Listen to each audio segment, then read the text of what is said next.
നിരാഹാരമിരിക്കുന്ന കർഷക നേതാവ് ജഗ്ജിത് സിംഗ് ദല്ലേവാളിന്റെ ആരോഗ്യസ്ഥിതി ഗുരുതരമായി തുടരുന്നു. ദല്ലേവാളിനെ ഉടൻ ആശുപത്രിയിലേക്ക് മാറ്റാൻ സുപ്രീം കോടതി പഞ്ചാബ് സർക്കാരിന് നിർദ്ദേശം നൽകി.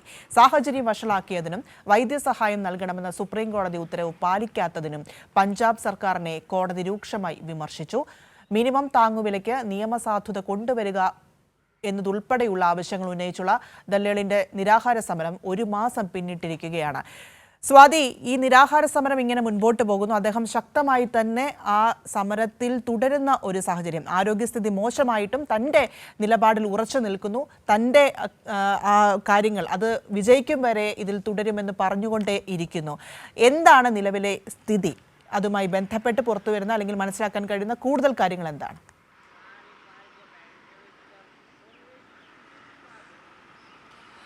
പ്രിയ, ഈ കർഷക സമരവുമായി ബന്ധപ്പെട്ട് ദിനംപ്രതി കർഷകർ പ്രക്ഷോഭം കൂടുതൽ കടുപ്പിക്കുന്ന ഒരു സാഹചര്യം തന്നെയാണ്. നമുക്കറിയാം ഏതെല്ലാം തരത്തിൽ അവർ ദില്ലിയിലേക്ക് അടക്കം മാർച്ച് പ്രഖ്യാപിക്കുകയും ദില്ലി ചലോ മാർച്ച് സംഘടിപ്പിക്കാൻ ഒരുങ്ങുകയും അതിനെയൊക്കെയും കേന്ദ്ര സർക്കാർ അതിവിദഗ്ധമായി തടയുന്നയും സാഹചര്യം ഉണ്ടായിട്ടുണ്ട്. കൃത്യമായ ആവശ്യങ്ങൾ, പ്രധാനമായും ഈ മിനിമം താങ്ങുവില ഉൾപ്പെടെ നിയമസാധുത വരുത്തുക എന്നുള്ള ഏറ്റവും പ്രധാനപ്പെട്ട ആവശ്യങ്ങളാണ് കർഷകർ ഉന്നയിക്കുന്നത്. അതിൽ ഒരു സംശയവും പറയേണ്ടതില്ല. പക്ഷേ ഈ ദല്ലേവാളിൻ്റെ ആരോഗ്യസ്ഥിതിയുമായി ബന്ധപ്പെട്ട് ഖനൗരിയിൽ നവംബർ 28 തൊട്ടാണ് ദല്ലേവാൾ നിരാഹാര സമരം 1 മാസം പിന്നിടുകയാണ്.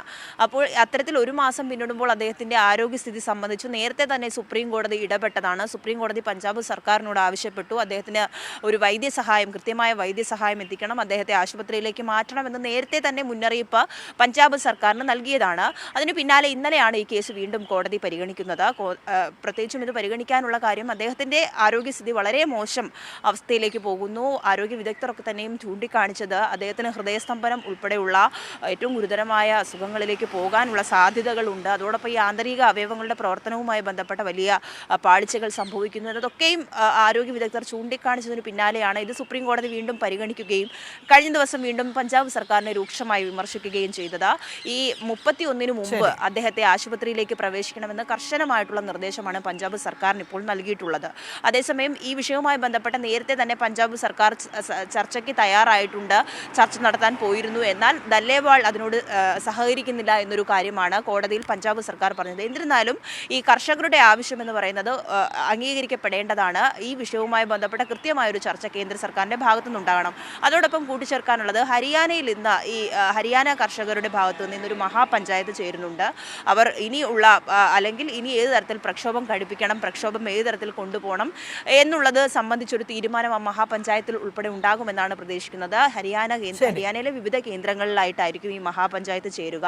അതുകൂടിയാണ് ഈ ഒരു അവസരത്തിൽ കൂട്ടിച്ചേർക്കാനുള്ളത്. പ്രിയ, ശരി, 2 വാർത്തകളുടെ വിവരങ്ങളാണ് സമഗ്രമായി സ്വാതി ദില്ലിയിൽ നിന്നും നൽകിയത്.